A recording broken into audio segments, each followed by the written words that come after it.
கர்த்தருடைய பரிசுத்த நாமத்துக்கு ஸ்தோத்திரம் உண்டாவதாக. இந்த 4வது மாதத்திலும் ஆண்டவர் நம்மை சுகத்தோடு பலத்தோடு அவர் சன்னிதானத்தில் அழைத்து வந்திருக்கிறார். அவருக்கே மகிமை உண்டாவதாக. இந்த நாளில் உங்கள் அனைவரையும் இந்த அதிகாலை வேளையிலே தேவ சன்னிதானத்திலே அவருடைய பிரசன்னத்திலே உங்களை காண்பதிலே நான் மிகுந்த மகிழ்ச்சி அடைகிறேன். இந்த மாதத்திற்கான நாம் தேவ செய்திக்குள்ளாக கடந்து செல்லலாம். சங்கீதம் 14ஆம் அதிகாரம் 7வது வசனத்தை வாசிப்போம். சங்கீதம் 14:7.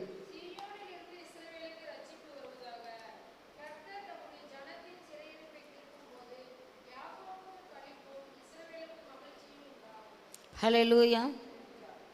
மகிழ்ச்சியும் கழிப்பும் உண்டாகும் என்று சொல்லி இந்த இடத்துல நம்ம பார்க்குறோம். இந்த வருடத்தினுடைய வாக்குத்தத்த வசனத்திலையும் அதே தான் பார்க்குறோம். உன்னிமித்த அவர் மகிழ்ந்து கழிகூறுவார், கம்பீரித்து கழிகூறுவார் என்றெல்லாம் சொல்லி இந்த வருஷத்திலே ஆண்டவர் நமக்கு வாக்குத்தத்தம் கொடுத்தார். இப்போதும் பார்த்திங்கன்னா இந்த வசனத்தில் என்ன சொல்லப்பட்டிருக்கிறது? சிறுவேலுக்கு என்ன வேண்டும்? மகிழ்ச்சி. யாக்கோபுக்கு களிப்பு. ஹல்லேலூயா. 2 பேருமே ஒருவர் தான். யாக்கோபு என்கிற இஸ்ரவேல், இஸ்ரவேல் என்கிற யாக்கோபு. யாக்கோபாக இருந்த அந்த தேவ மனிதனை, நம்ம 3வது முற்பிதாவாகிய யாக்கோபை ஆண்டவர் இஸ்ரவேலாக மாற்றினார். ஹல்லேலூயா. ஆகவே இந்த இடத்துல நாம் பார்க்கும்போது ஆண்டவர் முதலாவதாக நமக்கு எப்போ களிகூறுதலை கொடுக்கிறார் என்று சொல்லும்போது, நம் ஒவ்வொரு நாளும் நம்ம களிகூர்ந்து மகிழத்தக்கதான ஒரு அனுபவத்தை தான் ஆண்டவர் கொடுக்கிறார். ஹல்லேலூயா. ஏனென்றால் கர்த்தருக்குள் களிகூர்ந்து மகிழும்போது அது பெரிய ஒரு பலனாக இருக்கிறது. ஹல்லேலூயா. ஆகவே இன்னும் பார்க்கிற போது பெரிய நெருக்கடியான வேலைகளில் கூட களிகூர்ந்து மகிழ்ந்தார்கள். அப்போது ஆண்டவர்களுடைய எல்லா விதமான துயரத்தையும் மாற்றி அவர்களுக்கு சந்தோஷத்தை கொடுத்தார் என்று நம்ம வேதத்தில் அநேக இடங்களில் பார்க்குறோம். நெகேமியா அலங்கத்தை கட்டும்போது பாருங்கள், கர்த்தருக்குள் மகிழ்ச்சியாக இருப்பதே உங்கள் பலன். ஹல்லேலூயா. ஆபத்து காலத்தில் நீ சோர்ந்து போயானால் உன் பலன் குறுகினது. ஆபத்து காலத்தில் கம்பீரிக்கணும். பவுலையும் சீலாவையும் போல தொழுமரத்திலேயே மாட்டி வைத்தாலும் கூட அந்த இடத்துல அவர்கள் துதித்து பாடினார்கள். அப்போது அவர்கள் சிறையிருப்பு மாறினது. ஹல்லேலூயா. இப்படியாக எல்லா சூழ்நிலையிலும் ஆண்டவரை நாம் மகிமைப்படுத்துகிறவர்களாக காணப்பட வேண்டும் என்று சொல்லி இந்த இடத்துல நாம் வாசிக்கிறோம். சீயோனிலிருந்து இஸ்ரவேலுக்கு ரட்சிப்பு வருவதாக கர்த்தர் தம்முடைய ஜனத்தின் சிறையிருப்பை திருப்பும்போது யாக்கோபுக்கு களிப்பும் இஸ்ரவேலுக்கு மகிழ்ச்சியும் உண்டாகும் என்று சொல்லி இந்த இடத்துல முதலாவதாக இன்றைக்கு நம்ம பார்க்கிறது என்னவென்றால், அந்த இடத்துல எதிலிருந்து வருகிறது? சீயோனிலிருந்து ரட்சிப்பு. சீயோனிலிருந்து ரட்சிப்பு வருகிறது. நம்ம எல்லாரும் ரட்சிப்பின் அனுபவத்தை பெறுவதற்கு முன்பாக ரட்சிப்பு எங்கிருந்து வந்தது? சீயோனிலிருந்து ஆண்டவர் அந்த ரட்சிப்பை நமக்கு கொடுத்தார். ஹல்லேலூயா. நன்மையான எந்த ஈவும் பூரணமான எந்த வரவும் என்று சொல்லி பரத்திலிருந்து ஜோதிகளின் பிதாவினிடத்தில் இறங்கி வருகிறது என்று இறங்கி வருகிறது. அது பாருங்கள், நன்மையான ஈவுக்கு பூரணமான வரங்களுக்கு உயிர் கொடுத்து சொல்லுகிறார். வருகிறதுன்னு சொல்ல என்ன சொல்லியிருக்குது? இறங்கி வருகிறது. ஸ்டெப் பை ஸ்டெப்பாக இறங்கி வருகிறது. பரலோகத்தின் ஏணியிலே தேவதூதர்கள் ஏறுகிறவர்களும் இறங்குகிறவர்களுமாக யாக்கோபு கண்டார். இப்போ பாருங்கள், இங்கிருந்து ஜெபதூபங்களும் நடந்து மேலே செல்கிறது. அங்கிருந்து விண்ணப்பங்கள் நம்மளுக்கு வரக்கூடிய பதில் எப்படி வருதாமா? நடந்து இறங்கி வருகிறது. ஹல்லேலூயா. எவ்வளவு அன்பான தேவன் பார்த்தீங்களா? அப்போது இந்த இடத்துல பாருங்கள், ரட்சிப்பை ஆண்டவர் நமக்கு கொடுத்துருக்கிறார். ஒவ்வொருவருக்கும் அந்த ரட்சிப்பை கொடுத்ததற்காகவே ஆண்டவரை துதிக்கணும். ஹல்லேலூயா. நம்மை ஆண்டவர் பாவங்கள்லேருந்து, சாபங்கள்லேருந்து, ரோகங்கள்லேருந்து, நம்முடைய மீறுதலிலிருந்து, அக்கிரமங்கள்லேருந்து, எல்லாவற்றிலிருந்தும் ஆண்டவர் நம்ம என்ன செஞ்சுருக்கிறாரு? மீட்டு எடுத்து நம்மை ரட்சிப்பை கொடுத்துருக்கிறார். நம்மளால் ஆகும் என்று சொல்வதற்கு ஒன்றுமே இல்லை. அப்படிப்பட்ட தேவன். 5 காரியங்களை நான் உங்களுக்கு சொல்ல போகிறேன். சிறையிருப்பை திருப்பும்போது நமக்கு களிகூறுதல் கிடைக்கிறது. ஹல்லேலூயா. சிறையிருப்பு அது எப்பேற்பட்ட சிறையிருப்பாகவும் இருக்கலாம். சிறையிருப்பிலிருந்து வந்த மக்கள் எருசலேமில் என்ன செய்கிறாங்க? எஸ்ரா வேதபாரகனாய், தேறின வேதபாரகனாய் இருந்து எல்லாவற்றையும் உபதேசித்து அவர்களுக்கு திரும்பவுமாக நியாயப்பிரமாண புஸ்தகத்தில் உள்ள காரியங்களெல்லாம் நினைப்பூட்டுகிறார். அப்போ பாருங்க, எல்லாரும் நின்று கொண்டு எல்லாரும் அந்த செய்தியை கேட்குறாங்க. அந்த சிறையிருப்பை ஆண்டவர் என்ன செய்கிறாராம்? மாற்றுகிறார். நாம் துதிக்கும் போது ஆண்டவருக்கு சிறையிருப்பையெல்லாம் மாற்றுகிறார்.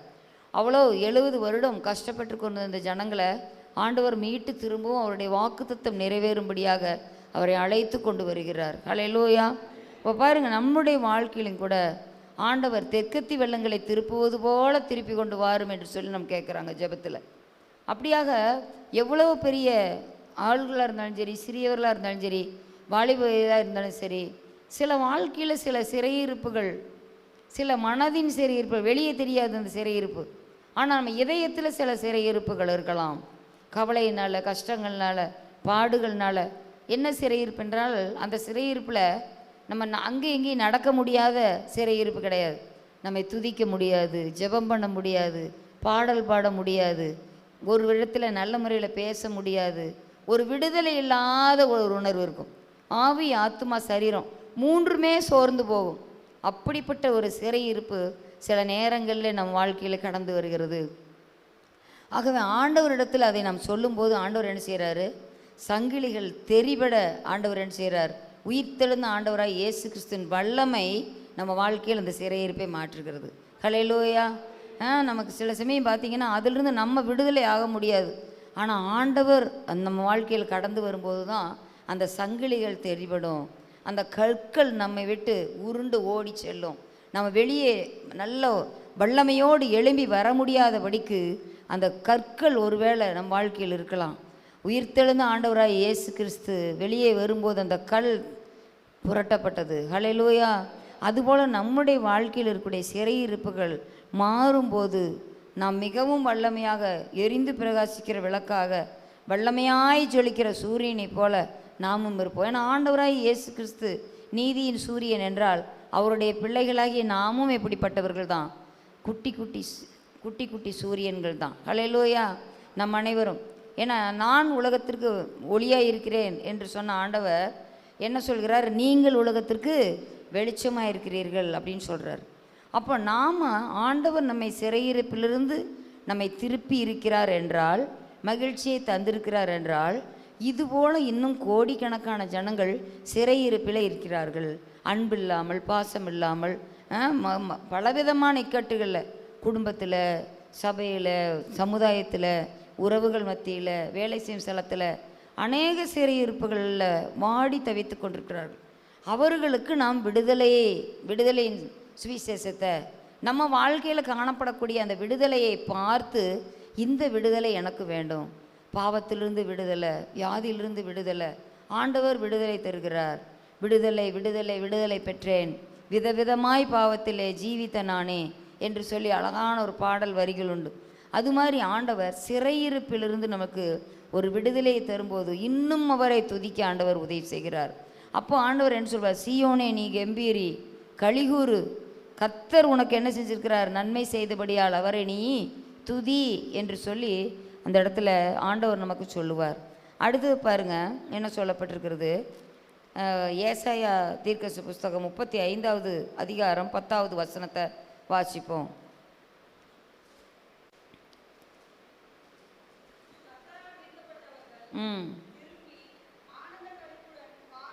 ஆனந்த களிப்புடன் பாடி சீயோனுக்கு வருவார்கள். ஹல்லேலூயா. போதும். கர்த்தரால் மீட்கப்பட்டவர்கள், ரட்சிக்கப்பட்டவர்கள் நம்ம முதல்ல பார்த்தோம். சிறையிருப்பு நம்ம எல்லா விதமானதிலிருந்து விடுதலையாகிறதா ரட்சிக்கப்படுது அனுபவம். ரட்சிக்கப்பட்டு நம்ம என்ன செய்கிறோம்? மீட்கப்படுகிறோம். ஹல்லேலூயா. மீட்கப்படுகிறோம். அப்போ பாருங்கள், ஆனந்த களிப்புடன் பாடி சீயோனுக்கு வருவார்கள். ரட்சிப்பு எங்கிருந்து வந்தது? சீயோனிலிருந்து வந்தது. ரட்சிக்கப்பட்ட மீட்கப்பட்ட ஜனம் எங்கே போகணும்? சீயோனுக்கு போகணும். ஹல்லேலூயா. பாருங்கள் எப்படி அழகாக ஆண்டவர் சொல்லியிருக்கிறார் பார்த்தீங்களா? ரட்சிக்கப்பட்ட ஜனங்க திரும்ப எங்கிருந்து ரட்சிப்பு வந்ததோ அங்கேயே போகணும். ஹல்லேலூயா. இப்போ பாருங்கள், ஆனந்த களிப்புடன் பாடி சீயோனுக்கு வருவார்கள் என்று சொல்லப்பட்டிருக்கிறது. ஆகவே தான் அந்த சீயோனுக்கு பரம எருசலேமாகி அந்த இடத்துக்கு சென்றவர்கள் என்ன செய்கிறாங்க? எப்போதும் துதித்து கொண்டிருக்கிறார்கள். இரவும் பகலும் எப்போதும் பரிசுத்தர் பரிசுத்தர், சேனைகளின் கர்த்தர் பரிசுத்தர் என்று சொல்லி ஒவ்வொரு நிமிஷமும் அவர்கள் துதித்து கொண்டிருக்கிறார்கள். ஏன்னா ஆண்டவர் செய்த ரட்சிப்பையும் அவர் செய்த நன்மைகளை நாம் நினைத்து பார்க்கும்போது நாம் துதிக்காமல் இருக்கவே முடியாது. ஒரு நாவு போதாது, நம்மளுடைய வாழ்நாள் போதாது அவரை துதிக்க வேண்டுமென்றால். அவர் செய்த நன்மைகளை சொல்லி சொல்லி ஒவ்வொரு செகண்டும் துதிக்க வேண்டும். அல்லேலூயா. அடுத்ததாக நாம் பார்க்கிற போது எதில் நம் ஆண்டவரை துதிக்கும்? விடியலில் ஒரு களிகூறுதல். விடியலில் ஒரு களிகூறுதல் நமக்கு கிடைக்கிறது. சங்கீதம் 30வது சங்கீதம் 5வது வசனத்தை வாசிப்போம். சங்கீதம் 30:5.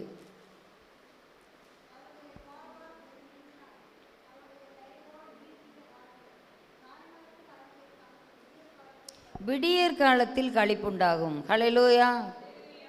நம் வாழ்க்கையில் சாயங்காலம் ஒன்று இருந்தது, இருள் ஒன்று இருந்தது, மப்பும் மந்தாரமான நாட்கள் இருந்தது.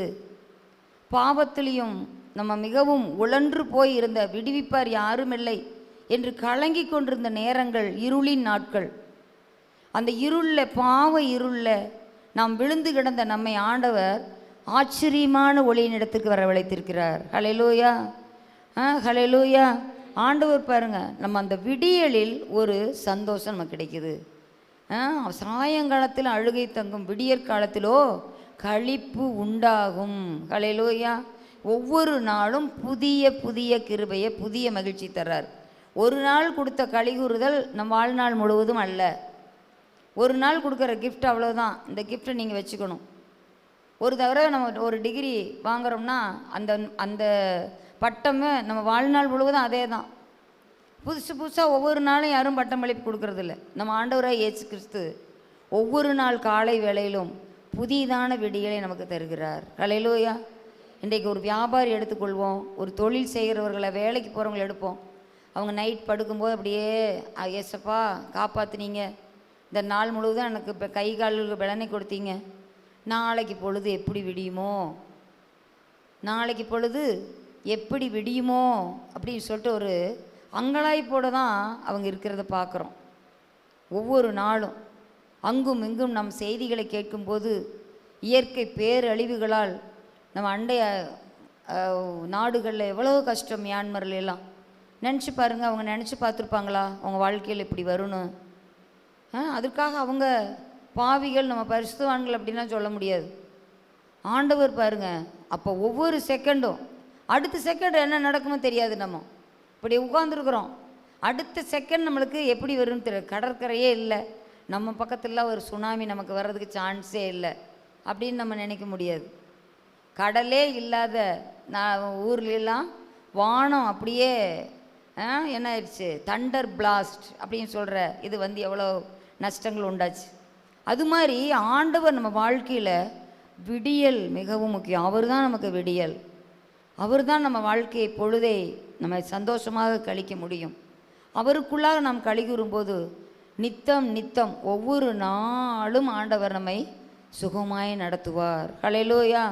அவர் விடியலுக்காக காத்திருந்த குருவியை போல என்று சொல்லி பார்க்குறோம். எப்போது விடியும்? எல்லா குருவிகள், பறவைகள்லாம் பாருங்கள், காலையில் எழும்போன உடனே பயங்கர சத்தம் போட்டுட்ருக்குங்க. ஒரே கிறிஸ்பிங் நாய்ஸ், எல்லாம் ஒரே சவுண்டு, என்ன பண்ணுதுன்னே தெரில. ஆனால் அப்படி ஏகோபித்து கத்துது. மற்ற நேரங்களில் அவைகள் கத்துவதாக பார்க்கவே முடியாது. பகல் நேரத்தில் எல்லா பறவைகளும் சேர்ந்து உட்காந்து அப்படி பாடுவதை நம்ம பார்க்க முடியாது. சாயங்கால வேளையில் நீங்கள் இந்த ரயில்வே ஸ்டேஷன், நம்ம ஈரோடு ரயில்வே ஸ்டேஷன் பக்கம் நீங்கள் போய் பாருங்கள். அந்த மரத்தில் ஆயிரக்கணக்கான பறவைகள், ஒரே சவுண்டு.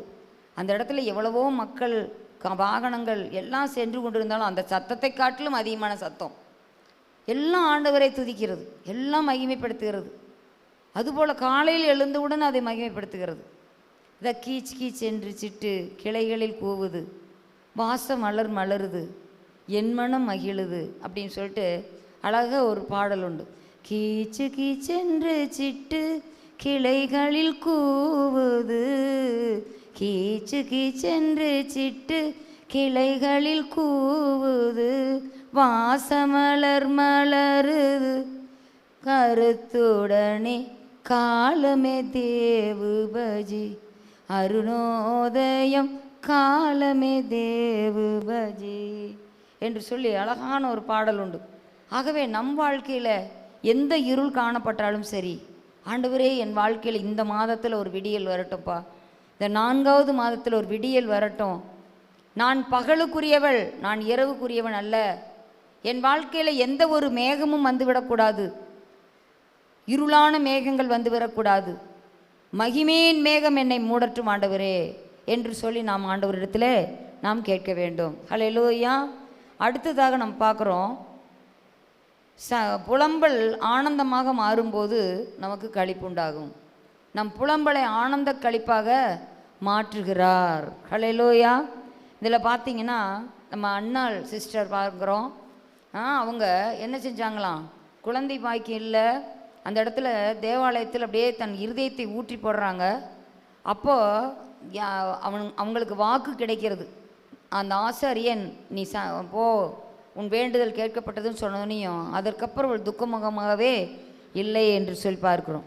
அவ்வளோ ரூத்து பாருங்கள், நம்ம காலம் பூரா இப்படியே பொறுக்கி பொறுக்கி வாழ வேண்டியது தான். எங்கே வயல்வெளி இருக்குதோ அந்த வயலில் போய் நம்ம இந்த மாதிரி கதிர்களை பொறுக்கி நானும் என் மாமியாரும் இப்படியே எங்கள் வாழ்க்கையை ஓட்ட வேண்டியதுதான் அப்படின்னு நினச்சிருப்பா.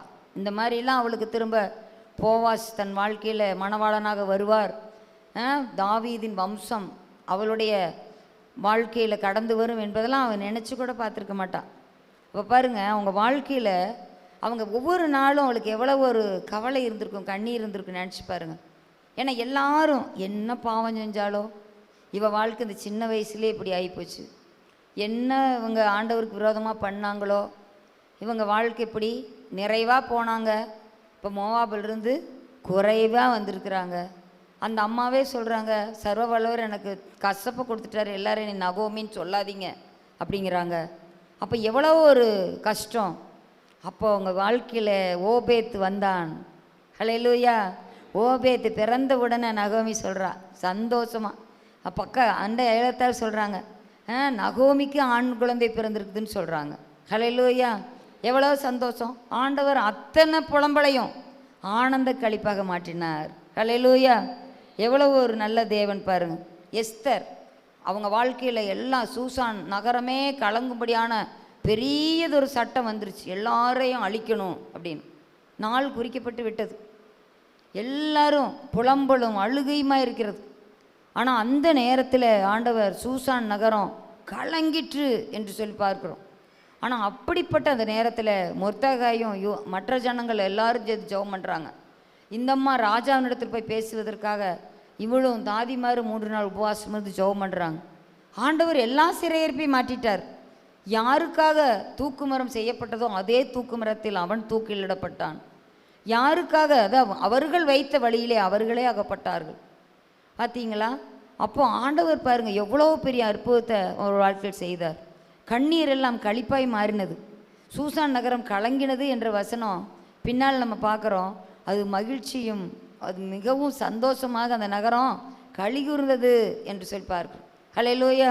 அப்படியாக பாருங்கள், நம்ம வாழ்க்கையில் அவங்களுடைய சிறையிருப்பையெல்லாம் ஆண்டவர் அவங்க புலம்பலையெல்லாம் ஆனந்த களிப்பாக மாற பண்ண தேவன் நம் வாழ்க்கையிலையும் அதே போல் செய்வார். ஹல்லேலூயா.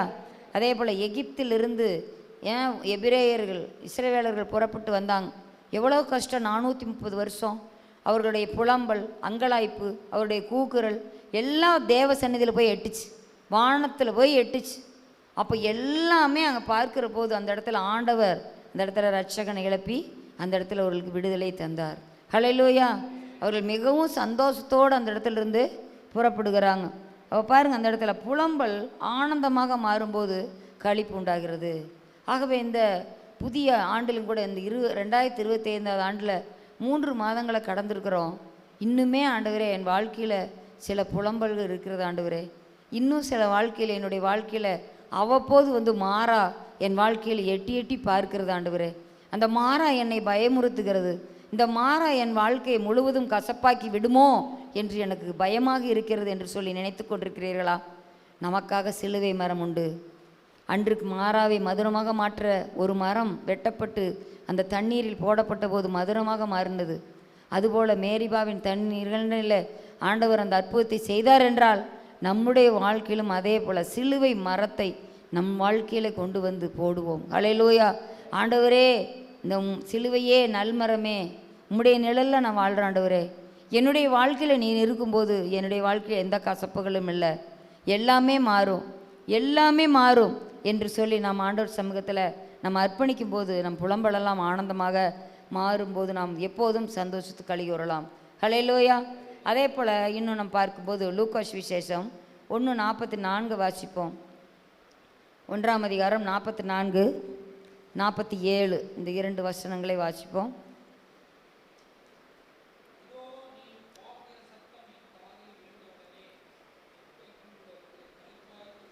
ஹல்லேலூயா. 47. ஹல்லேலூயா. பாருங்க, இந்த இடத்துல 2 பேருமே ரொம்ப முக்கியமானவங்க. கர்த்தருக்கு வழியை ஆயத்தம் பண்ணின எலிசபெத்து ஃபஸ்ட்டு சொல்கிறாங்க, நீ வாழ்த்தின சத்தம் என் காதில் விழுந்தவுடனே என் வயிற்றுள்ள பிள்ளை களிப்பாய் துள்ளிற்று. ஹல்லேலூயா. கடந்த வாரத்தில் சங்கீத தியானத்தில் நம்ம கேட்டோம், நம்ம தாயின் வயிற்றில் உருவாக்கு முன்பாகவே இந்த கருவையே அவருடைய கண்கள் காண்கிறது என்று சொல்லி. அப்போ பாருங்க, வயிற்றில் இருக்க இந்த யோவான் ஸ்நானன் மலடி எண்ணப்பட்டவர்களுக்கு 6ஆம் மாதம் என்று தான் சொல்கிறாங்க. இன்றைக்கி மருத்துவ உலகத்தில் பார்த்திங்கன்னா ஒரு 7 மாதத்துக்கு மேலே தான் துடிப்பே வெளியே தெரியும்னு சொல்கிறாங்க. அதுக்கப்புறம் தான் டாக்டர்ஸே கேட்பாங்க, துடிக்குதா, உங்களுக்கு அசைவுகள் தெரியுதான்னு சொல்லிட்டு. அப்போ அந்த 6 மாதமான அந்த கருவே என்ன செய்தாமா, துள்ளுதான், களிப்பாய் துள்ளுதான். மெடிக்கல் மிராக்கிள் பாருங்கள் அந்த இடத்துல. அந்த கரு களிப்பாய் துள்ளிடுச்சு என்று சொல்லி அவங்க சொல்கிறாங்க.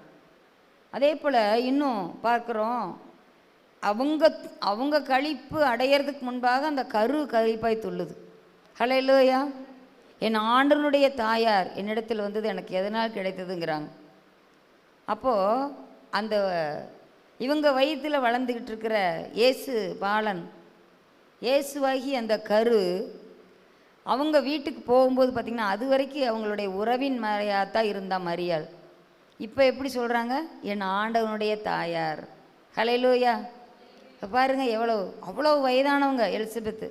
ஆனால் இப்போ என்ன சொல்கிறாங்க, என் ஆண்டவனுடைய தாயார். மிகவும் அழகான ஒரு வாக்கியத்தை நம்ம பார்க்குறோம்.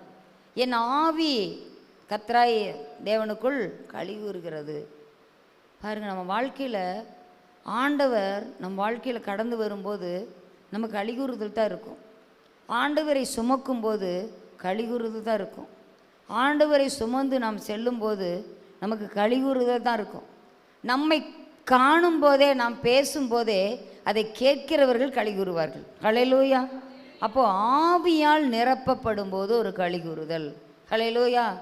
ஆவியால் நிரப்பப்படும் போது ஒரு களிகூறுதல் கிடைக்கிறது. முதலாவது நாம் பார்த்தோம், சிறையிருப்பிலிருந்து ஆண்டவன்மை திருப்பும்போது நம் வாழ்க்கையிலே களிகூறுதல் உண்டாகிறது. அதேபோல் கர்த்தரால் மீட்கப்பட்டு நாம் இருக்கும்போது ஆனந்த களிப்போடு நாம் கடந்து வருகிறோம். விடியலில் ஒரு களிப்பு உண்டாகிறது. நம் புலம்பல் ஆனந்தமாக மாறும்போது களிப்பு உண்டாகிறது.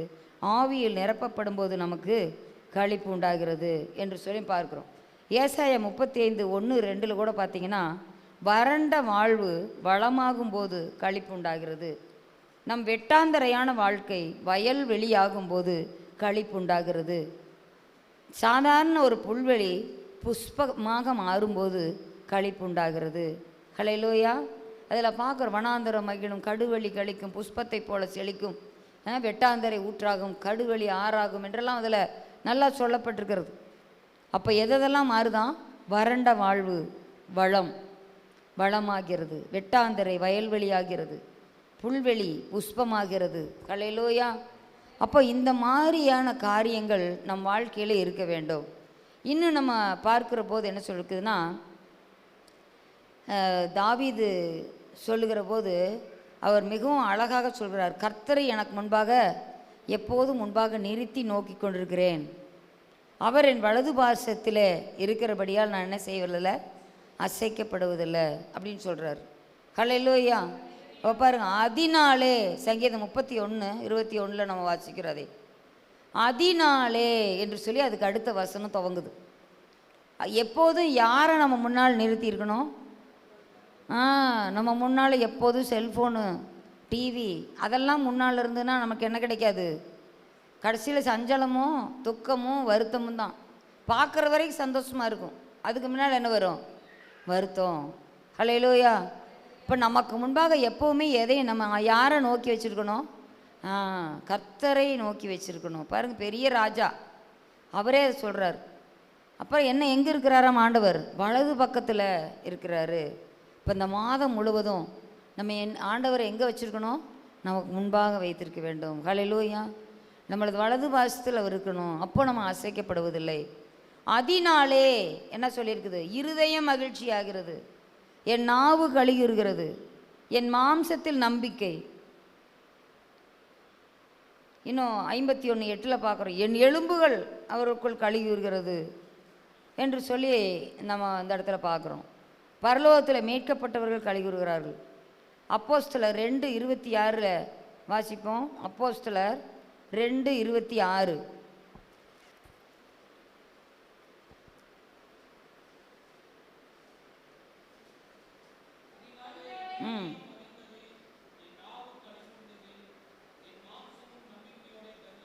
ஹல்லேலூயா.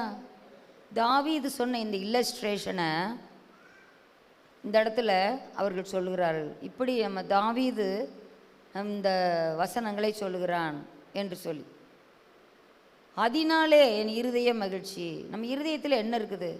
எப்போ பார்த்தாலும் பாரமாக இருக்குதுங்க, என்னன்னே தெரில. எப்போ பார்த்தாலும் இப்படி இருக்குது. நானும் துதிக்கிறேன், ஆடுறேன், பாடுறேன், எல்லாம் செய்கிறேன். ஆனாலும் இதயத்தில் ஒரு மகிழ்ச்சி இல்லை, நாவில் ஒரு கழிகுறுதல் இல்லை, மாம்சத்தில் என் வாழ்க்கையில் ஒரு நம்பிக்கை இல்லாமல் போகுது. நம்பிக்கையற்ற கல்லறை நாடி நான் லட்சங்கள் செல்கிறதே, யாரை நான் அனுப்புவேன் என்று சொல்லி தான் ஆண்டவர் கேட்கிறார். அப்போது நாம் நம்பிக்கையோடு நம்ம ஆண்டவர் சமூகத்தில் ஆவி ஆத்மா சரீரம் எல்லாம் நம் நம்பிக்கை நம்ம இருக்கும்போது தான் இந்த நம்பிக்கை நங்கூரத்தை நம்ம வைத்து கொண்டு நம்மளுடைய விசுவாச கப்பலையும் நம்ம காப்பாற்ற முடியும். அந்த விசுவாச கப்பலில் அநேகரை ஏற்ற முடியும். ஹல்லேலூயா, ஹல்லேலூயா. இந்த நம்பிக்கையிற நங்கூரம் நம் வாழ்க்கையில் முதல்ல இருக்கும்போது, நங்கூரம் எப்படி கப்பல் சரியாதபடி மூழ்காதபடி காப்பாற்றுகிறதோ அதுபோல் நம்ம வாழ்க்கையும் காப்பாற்றப்படும்.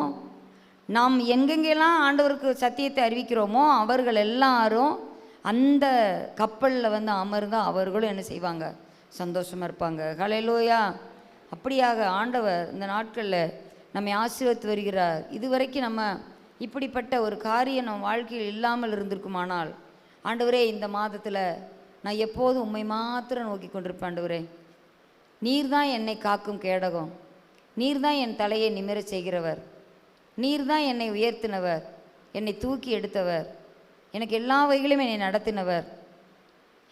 அந்த யாக்கோபுக்கு அவனை யாக்கோபாக இருக்கும்போதும் அவனுக்கு கழிவுறுதலை கொடுத்தீர், அவன் இஸ்ரவேலாக மாறின போதும் அவர் கழிவுரை கொடுத்தீர். அதுபோல் என் வாழ்க்கையில் ஆண்டவரே நீர் எங்களுக்கு செய்து எங்களை ஆசீர்வதியும் ஆண்டவரே என்று சொல்லி ஆண்டவர் சமூகத்தில் நம்ம ஒப்பு கொடுப்போமா? எல்லாரும் முழங்கால் படியிடுவோம்.